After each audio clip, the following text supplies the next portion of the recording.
Assalomu alaykum. Menopauza davrida qanday holatlarda bachadonni olib tashlash amaliyoti tavsiya etiladi? Birinchidan, endometriy bezli giperplaziyasi qayta rivojlanaversa.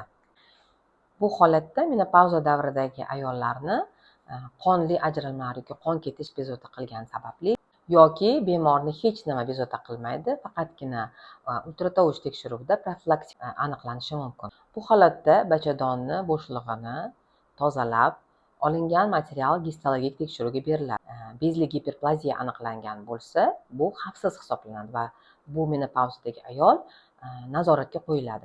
Bu holat qayta takrorlanaversa, resitsivdagi bezli giperplaziya deyiladi va menopauzadagi holatni inobatga olib, bemorga bachadonni olib tashlash tavsiya etiladi. Bemor qandli diabet, semizlik va gipertoniya kasalligi ham bo'lsa, patogenetik birinchi tipdagi bachadon saratonining xavf guruhiga kiradi.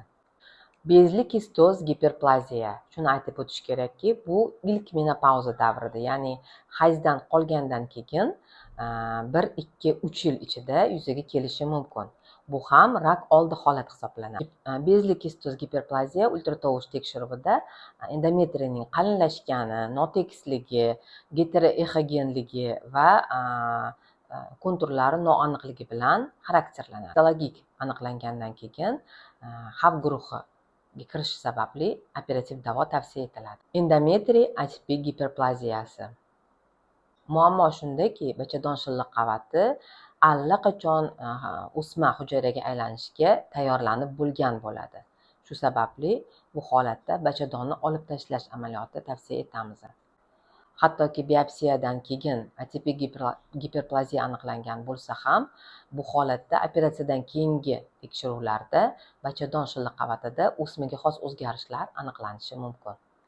Shu sababli agar ayol homiladorlikni rejalashtirmayotgan bo'lsa, peri yoki postmenopauzada bo'lsa va jarrohlik amaliyotiga qarshi ko'rsatmalar organizm tomonidan aniqlanmagan bo'lsa, standart gisterektomiya amaliyoti, ya'ni bachadonni olib tashlash amaliyoti eng asosiy usul hisoblanadi va oldindan mavjud bo'lishi mumkin bo'lgan o'smani istisno etishga yordam beradi.